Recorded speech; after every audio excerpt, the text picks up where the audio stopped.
next thing we are going to talk about here is called, so let me go back to the diagram. I have get my secret available.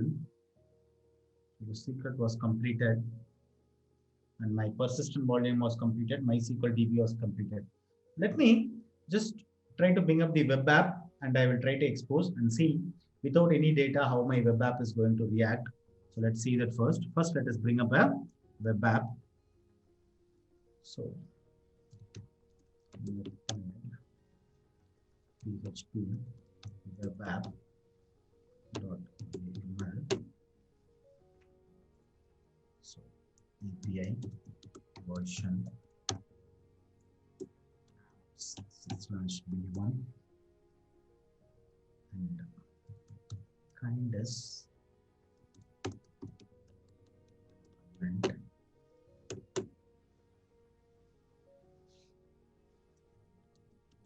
data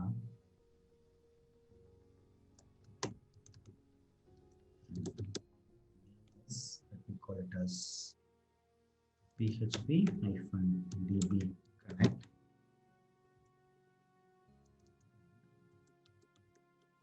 labels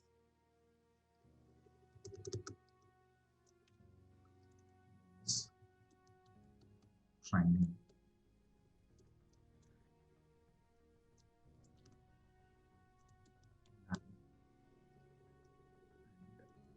specs replicas 3 the revision history limit also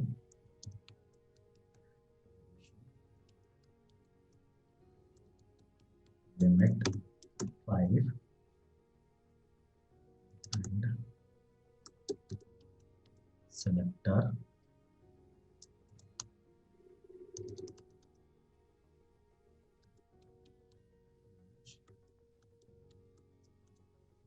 labels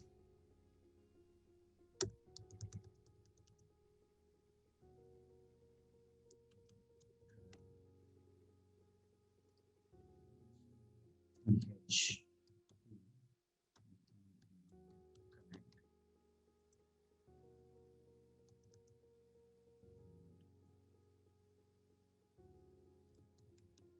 template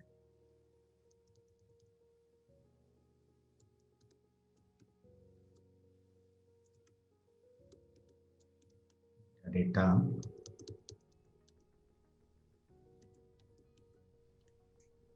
else the app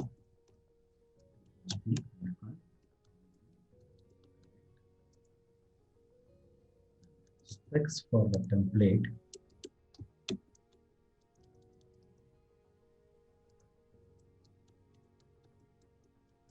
containers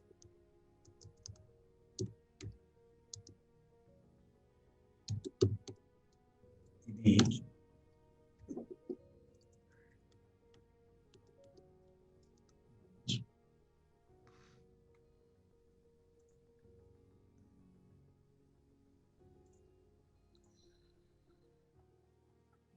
to my repositories. I have this image here. This is the image. This is my application image is here. So this is the name of the image. Let me use that. And talk about image pull policy. Let's say every time I want this to pull the image, okay, then I will provide an option called image pull policy. Okay, so in Docker also we have seen this. When you want the image, always when the Docker has to, when it is running a container, when it has to always go to the repository and pull the image, we have seen an option like always pull image always. Okay, like that in Kubernetes also you can provide whether it should always go to the repository and pull the image. Okay, or otherwise if the image is not available then only pull. Okay, those kind of option available. Let me explain that. Image pull policy is always, and for the container name is PHP-DB connect. Then resources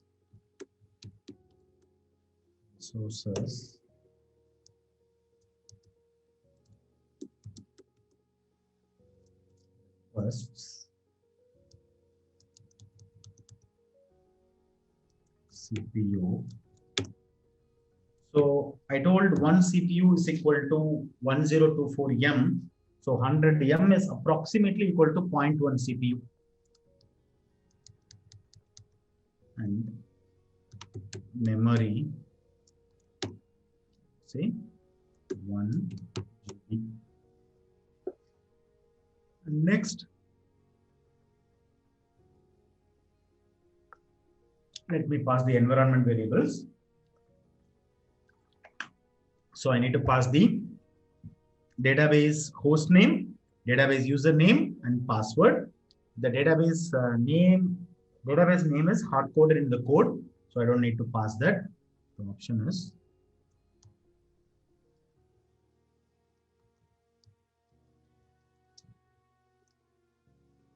env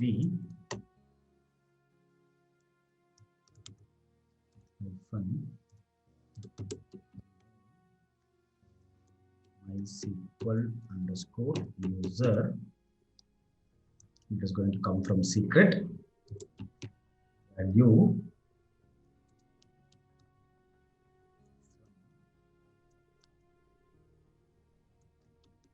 secret key reference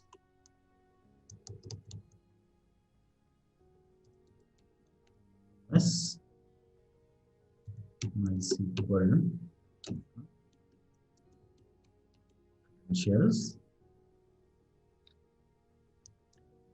The key is user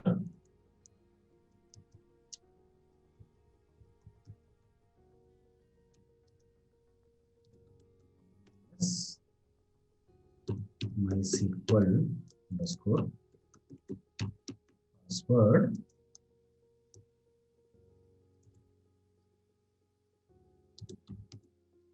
value from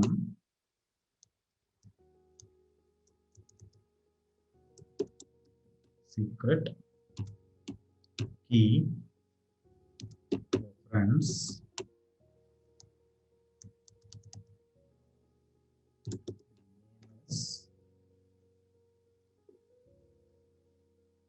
MySQL credentials. Key is password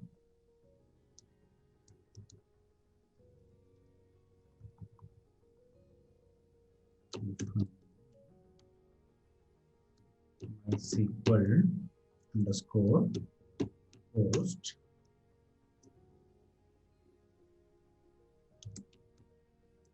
value from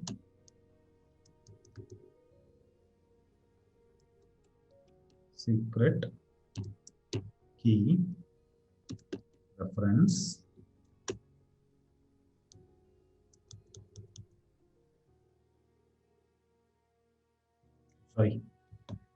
MySQL host is a direct value.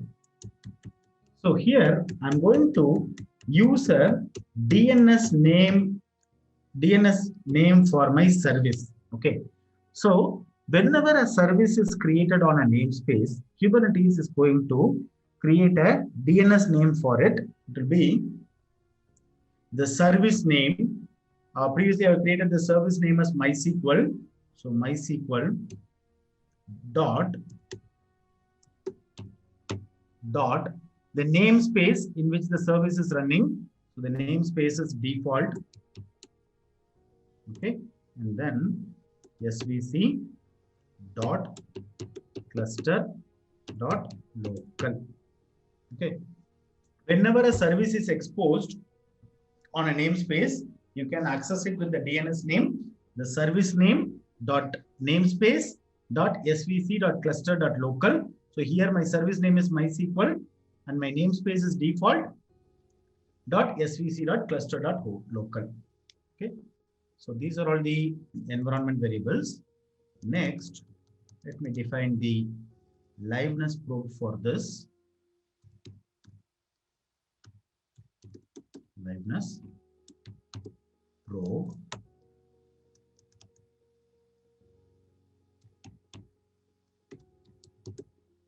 TCP socket. And port is 80. And ports hyphen container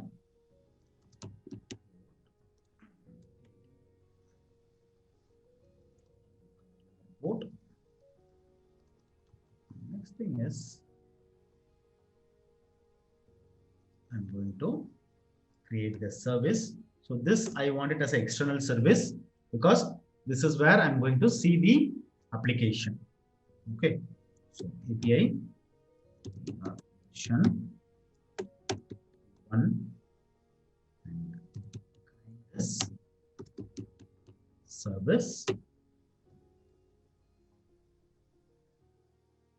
and metadata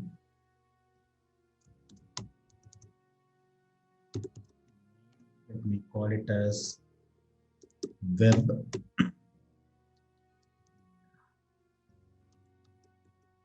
labels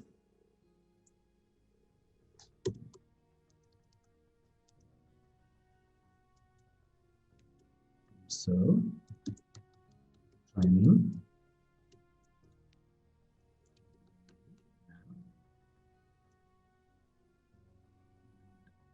specs for this service is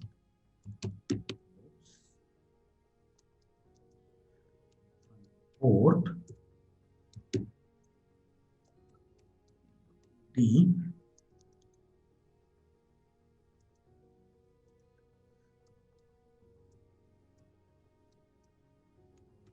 called is TCP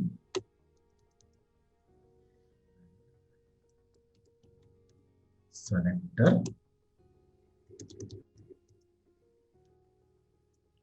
colon PHP DB connect. So this is the name I have given label app colon PHP DB connect. Let me use that PHP DB type is load balancer. Okay. So I have created a 3 replica app and then I'm exposing this as a external service. Okay. So let me save this. Let me apply this first.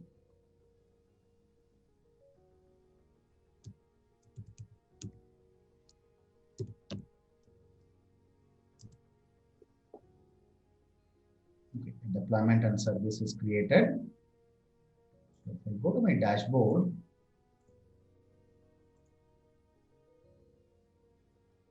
you can see the PHP DB Connect deployment is coming up. It should be creating a replica set and it should be seeing a service. Service is created. The deployment is completed. Okay. So let me share this files to you guys. Okay. Let me go to this service and try to access this endpoint. I'm going to give it 2 minutes.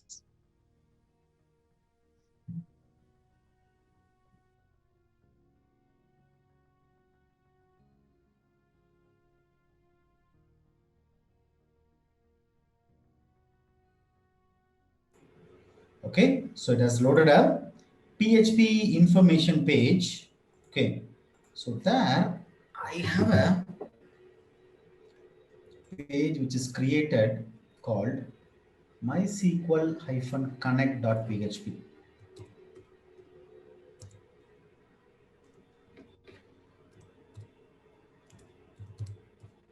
Connect.php. So if I try to access that page, it is just saying outcomes is equal to true. It is not having any data in it because I have brought up a empty database. So it's not showing any value in it, right? If you see the architecture diagram,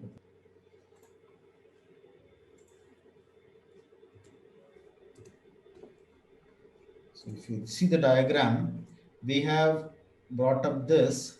Let me just put a tick mark to them.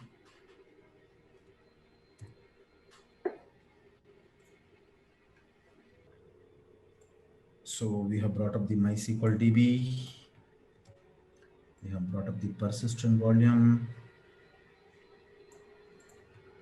We have the secrets. We have the apps. And we have the load balancer. So it's showing empty data right now because I haven't completed my data loader job. That's what we are going to do next. Okay. And once the data loader job is completed, I should be able to see some content in the page. It will not be a blank page. Okay. Our next thing we are going to do is we are going to write the data into the database using the data loader job. Okay. So the image, whatever I'm having here is right. This image also has a shell script which will load the data into the database. So I will execute the shell script by running this as a job. Okay. So let's do that.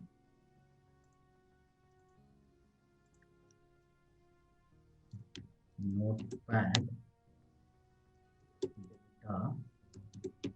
data.yml.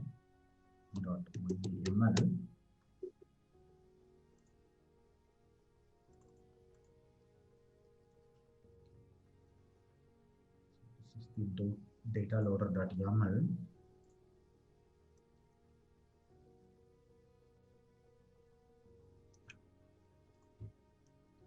So API version /v1 and kind is job and meta data. So when you are creating a job, you can provide a timeout for the job. Normally in database jobs, we will use to provide a timeout, right?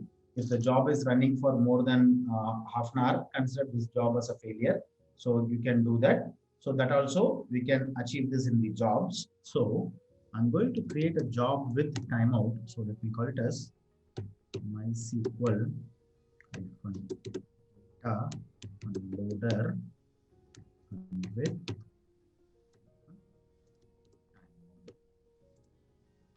okay. And labels serve training.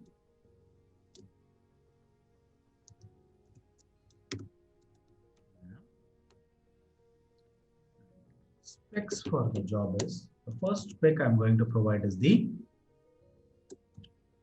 active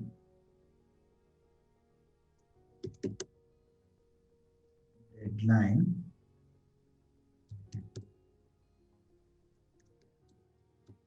seconds is 100. Active deadline seconds is 100. And template data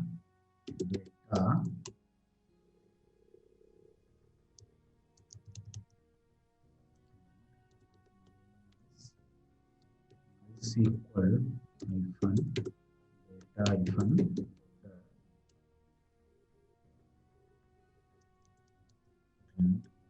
X is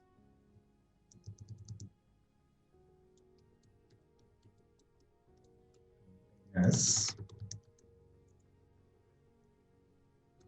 and MySQL data the image here is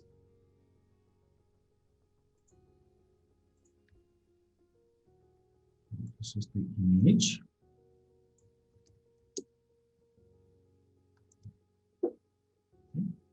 Then let me pass the environment variables. So I need a similar environment variables like user, password, and host name. MySQL underscore user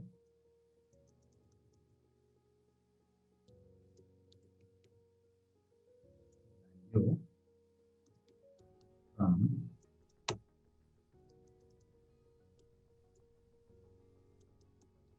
secret key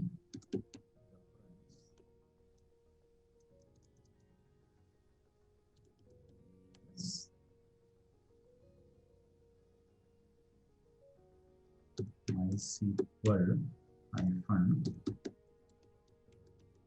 credentials and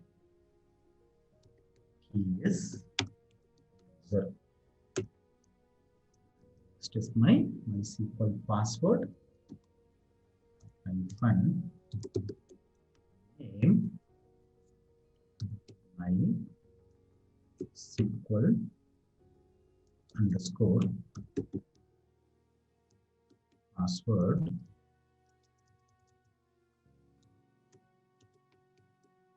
value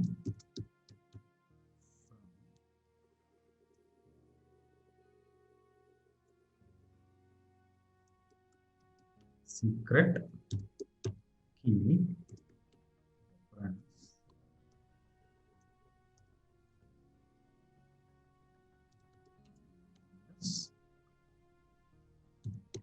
SQL hyphen credentials and key is password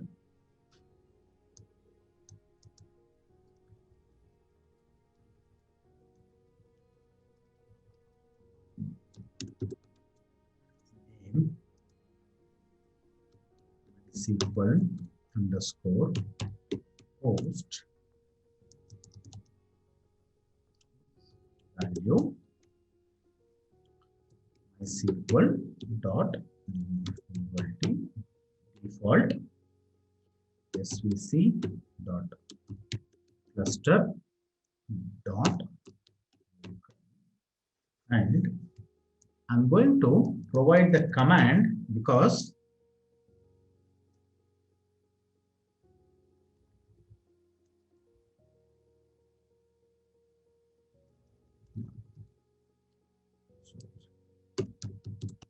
same image, I have a script which will be loading the data into the DB. So, tmp dot slash 10 MySQL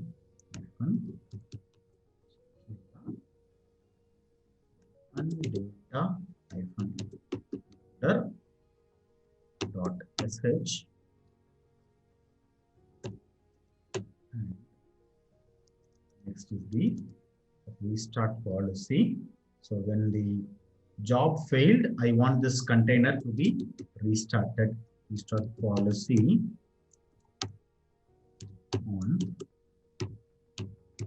on failure. Okay. So let me save this.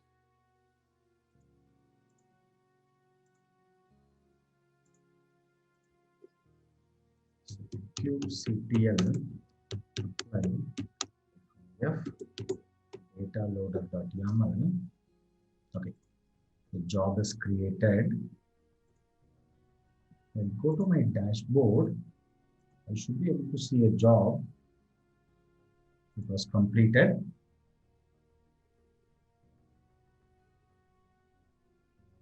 It might have created a pod. We'll check the logs of the pod. Okay, it has downloaded some data and uploaded it. Okay. Now, if I go ahead and refresh the page, it should print me some content. Yes, it is printing the content.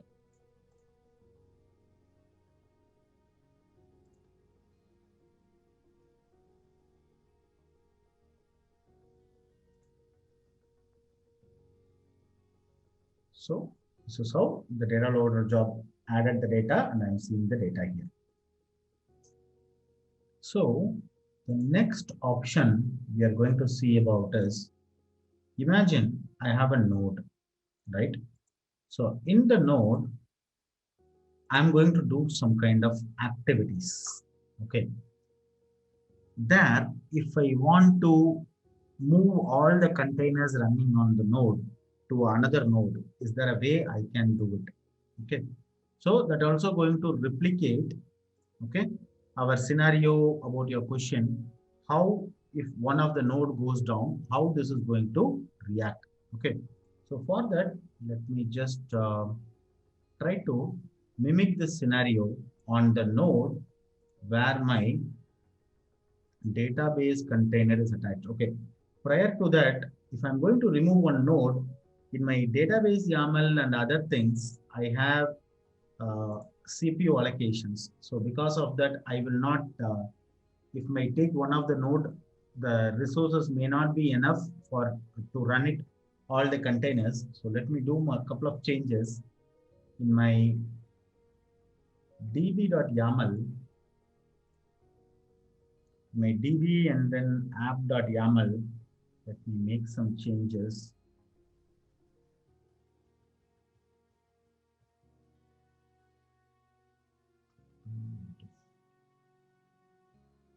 Batch 2. So in the db.yaml,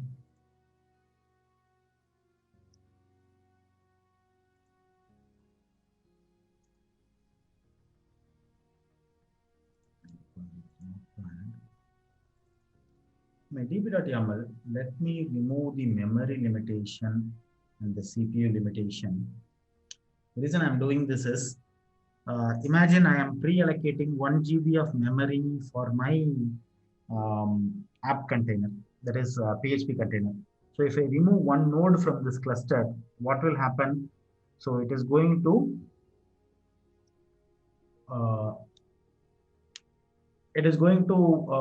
leave it like only one node to run. In that I have only 2 CPU and 4 GB RAM. So 2 GB for this DB and then 3 GB for that web servers will not be enough. So I'm just going to remove the memory and CPU limitation on the db.yaml. Okay, and also in my PHP app.yaml, I'm just going to remove the DB, this request or pre-allocating or restricting the CPU and memory. So I'm just going to do that. So let me apply the DB and the from F db.yaml and the PHP web app.yaml. Okay. So now let me identify in which node my MySQL pod is running. Okay. So this is my MySQL pod. It is running on 10.0.23.99. So get your respective name. Okay. This is where it is running. So I'm just say in the command prompt. And also, let me just show you where the volume is attached in the Amazon. So it was, I'm sure it is the same one.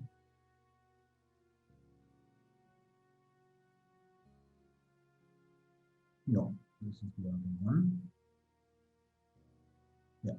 So the volume is attached to the instance with the instance ID 3A2DF. Just check that. Okay. And its private IP, you can see that in the details section 10.0.23.99. Okay. So this is the server I'm going to. So kubectl get nodes.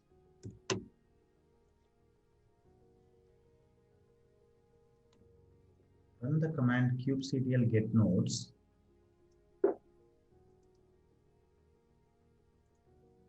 There you can see that 10.0.23.99. So this is where my DB pod is running, right? 10.0.23.99. So let me copy the name of the node. 10.0.23.99. So to remove this node from the cluster, that means you are going to do some patchwork or anything on the node. You want to take the node from the cluster. The command is kubectl find the node name. So I'm just going to copy paste the node name.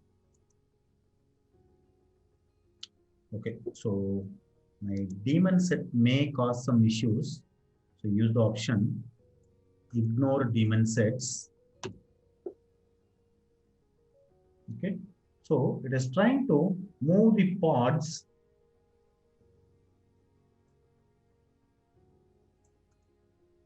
Okay, all the pods were moved.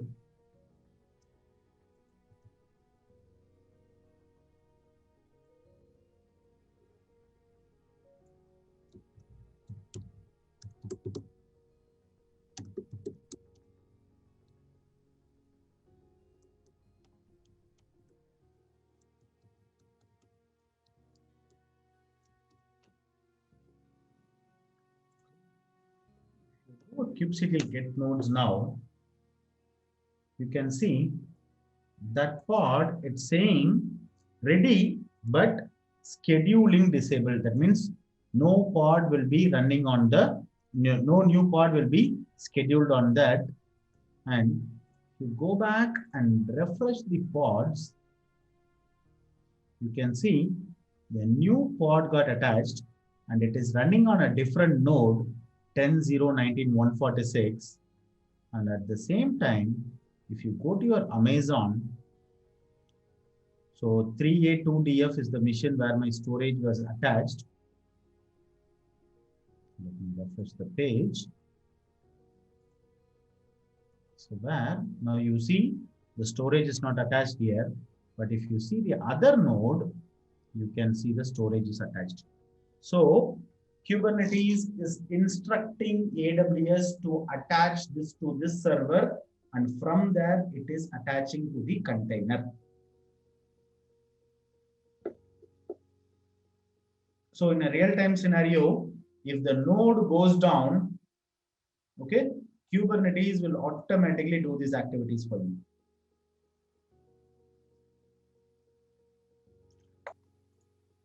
Okay, let's quickly see the option how to add it back to the cluster. So the option is kubectl uncordon the node name. kubectl